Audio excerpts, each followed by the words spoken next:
Welcome to Pick Up and Deliver, the podcast where I pick up my audio recorder as I head out for a walk and deliver an episode to you while I stroll around. I'm Brendan Riley.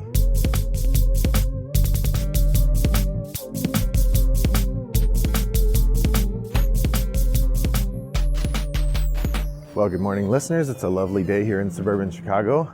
I guess I mean lovely by temperature because it's in the high 40s, which is pretty warm for February. But it's actually kind of a gloomy day in terms of cloud cover. It's that sort of gray blanket that covers the sky this time of year. It's kind of gross, but you know, it's fine for a walk. Need some exercise. And I thought I would talk with you a little bit about some games while I walk up to the library and back. I was listening to the Salt and Sass podcast, which if you aren't listening to that, it's Suzanne Sheldon and Mandy Hutchinson talking games. And they had on as a guest this last week, Eric Summerer, who was one of the other co-hosts of the Dice Tower and is a notable audiobook narrator. They did an episode called Hey Pal, Haven't Seen You in a While, which was the idea was it was old games that they wanted to return to, I think was the premise. And games, Suzanne and Mandy thought it was old games they wanted to go back to. Eric thought it was old games they wanted to go back to that they hadn't played in a long time. So there's a slight distinction there, but they both got it at similar things. And it got me to thinking that even though I've talked a lot about games from different years, I've never gone backward and done an evaluation of the games that I've played from before I was doing the podcast Best Game Awards. So I looked back through the podcast archive, and here in Pick Up and Deliver, my first podcast award was I did in 2020.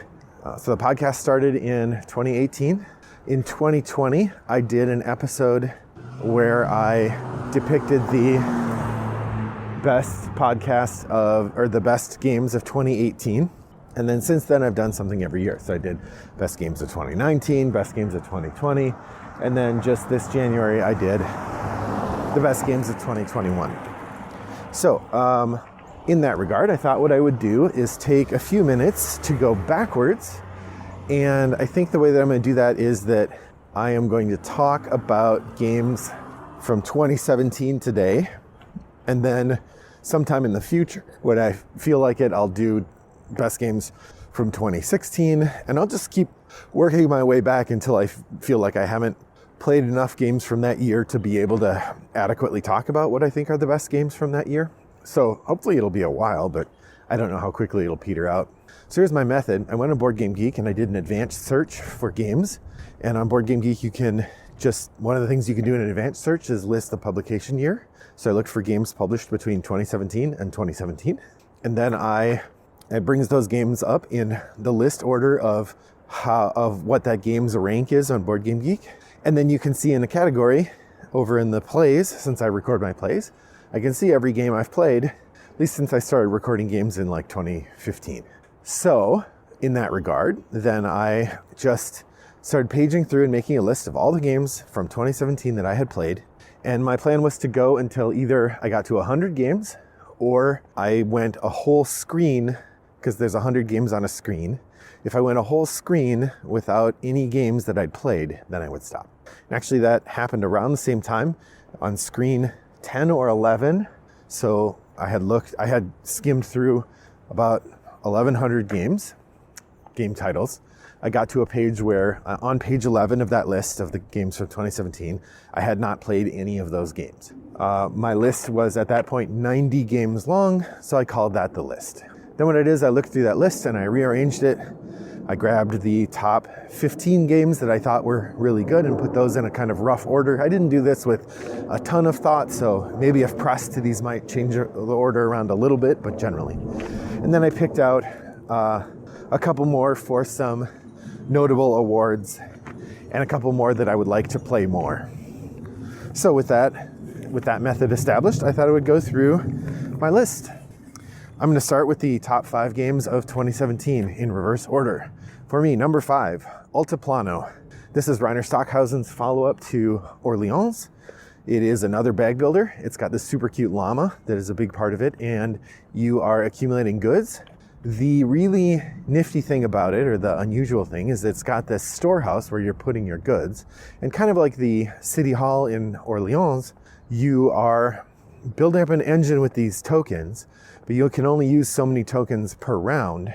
And so you want to build into your engine the disgorgement of the tokens into this storage place, which gains you points. So you're gathering tokens, using them to get more points, and then storing them in the storage area where you'll get more points still.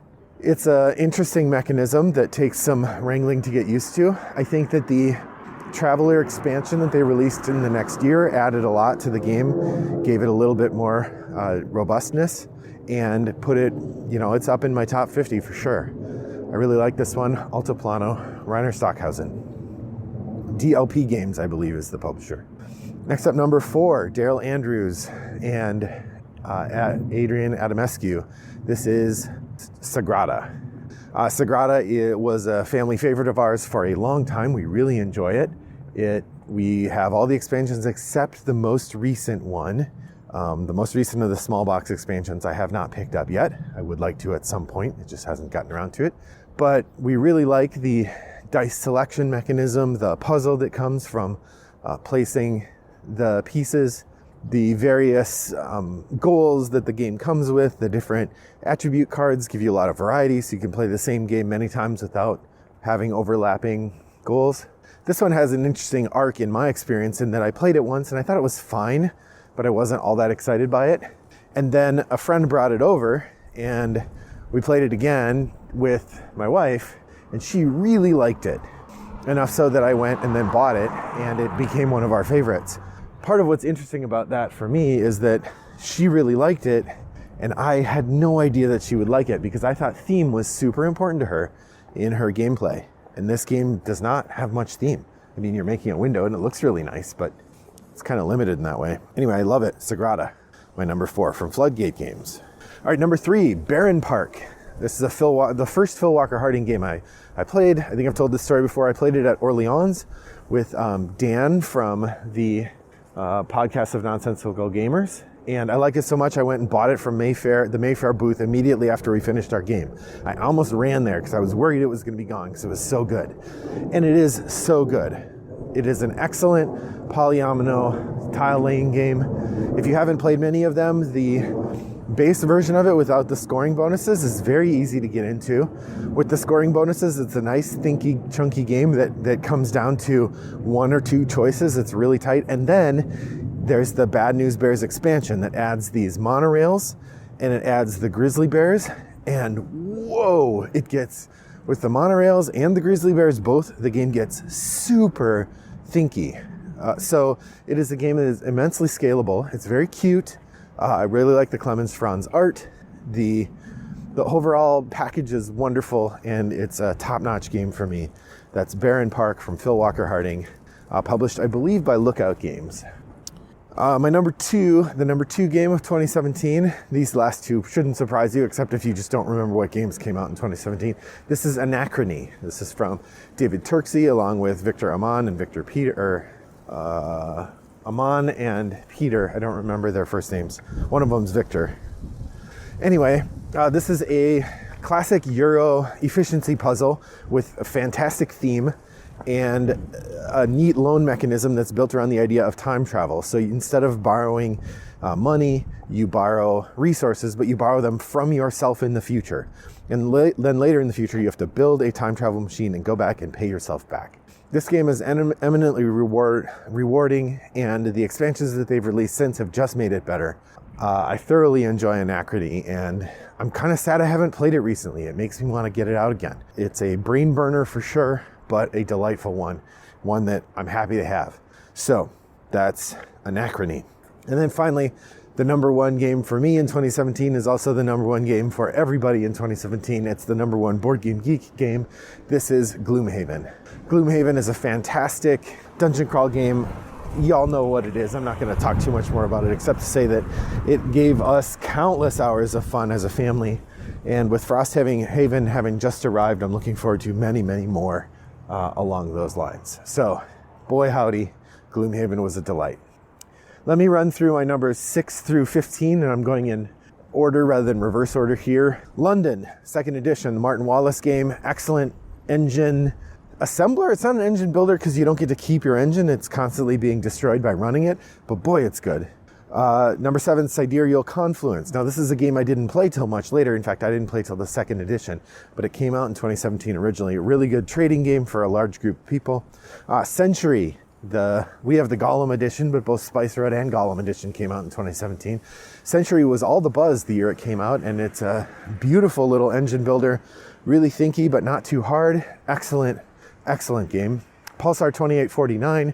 This is kind of the game that really got me interested in Vladimir Suchý. I'd heard about Shipyard, and I'd played Last Will and really liked that, but it was Pulsar 2849 that really said to me, hey, this is somebody I should watch. And I think this is the game. Once I got it, I'm like, yeah, I want to collect this guy's games. Azul, of course, is the classic abstract game, now classic abstract game. Hard to believe it came out in 2017. That's not that long ago, but boy, it was great. Quest for El Dorado, Reiner Knizia's deck building race game. Boy, it's so good. It's so good. Really tight, easy to play, fun. Quest for El Dorado is a delight. Nusfjord, Uwe Rosenberg's sort of lighter fishing economy game with, like Agricola, a big deck of cards that shapes the experience from day to day, and boy, do I like that one as well. I haven't played it as much as I would like, and I'm thinking I'm gonna bust it out. Chris Hanji at the Shuffle Buddies podcast, which hasn't broadcast in a while, so we'll see. Hopefully they'll come back, but it's looking doubtful. Talked about Nusfjord being an excellent solo game, a really fun one to play when you have time on your own. So Nusfjord might be one for me. Then a new one to my experience, but boy, it was a great Twilight Imperium 4. I really enjoy this sort of galaxy spanning conquest of civilization kinds of game. Not something I've played very much. I've literally played it once, but boy, I like it. Clans of Caledonia. This is a really fun and interesting economic game. Not too dissimilar from Terra Mystica, actually, but with a robust economic engine. It isn't a game I get a chance to play very much and doesn't really fit in the kinds of games. Like, usually if I'm in the mood for like a heavy game, I'm going to choose Brass over Clans of Caledonia every time. Or if I'm in the mood for a kind of tile laying game where you're sort of building stuff out that way, probably Terra Mystica would come out ahead on Clans of Caledonia for me there. So really it just, it's a neat game, but it's not one I'm going to play too much, but really good. And then I put on here Chameleon as well. This is a fantastic party game. If you haven't had a chance to play Chameleon, you definitely should. It's light, easy to grab onto, and super fun. Just a couple more notables here. I have 5 games that I'd say are notable for various reasons. First off, we have Legacy of Dragonholt, a really interesting storytelling game that isn't quite a role-playing game, but super fun. A lot of the stuff I'm reading says Artisans of the Splendent Vale is like Legacy of Dragonholt. It's definitely a game I'm keeping my eye out for. It's a little expensive being brand new. It's like $100, but that's definitely a game that would be on my list of things to check out when they get cheaper. Transatlantic, the game from Mac Gertz. It's sort of a rethinking of the Concordia mechanisms. It's not as good as Concordia, but I really like the theme much better. I'm much more interested in like transatlantic ships from the 1800s and 1900s rather than the sailing merchants of the Mediterranean. There is the goofy and somewhat poor taste social deduction game, The Donner Dinner Party. This one's really interesting because if you get out by being poisoned, you get to stay in as a ghost and you can still interfere a little bit. There was the disappointing game Sentient, which I did get at Origins, and I really liked the game, but it was pretty abstract and did not appeal to most of the people I played with. Also, the art inside the game was super disappointing. The cover was gorgeous in this game, and the dice, the components were all really nice, but then the art on the cards looked just not very good, and it really brought the experience down a little bit. I mean, when you have a game that's pretty abstracted, to have one component really fall down like that is a bummer. So there's that. Fantasy Realms came out in 2017. This is the great miss for me at Origins. I met Bruce Glasgow, the designer of Fantasy Realms, who also did Betrayal at House on the Hill, by the way.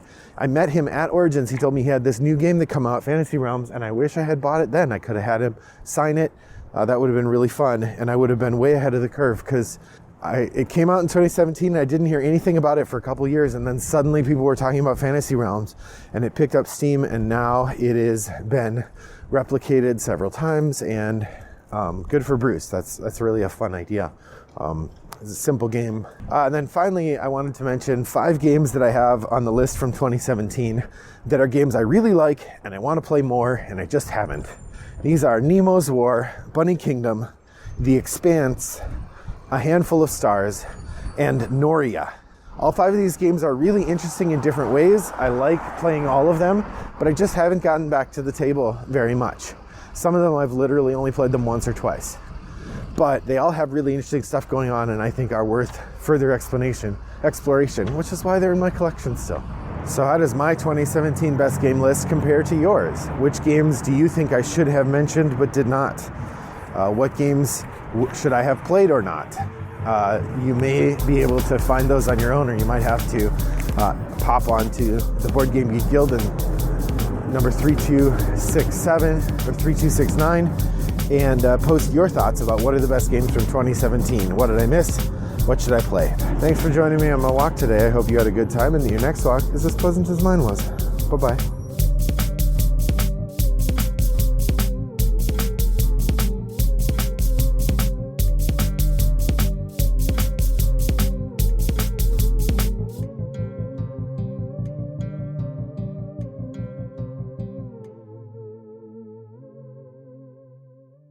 Brought to you by Rattlebox Games.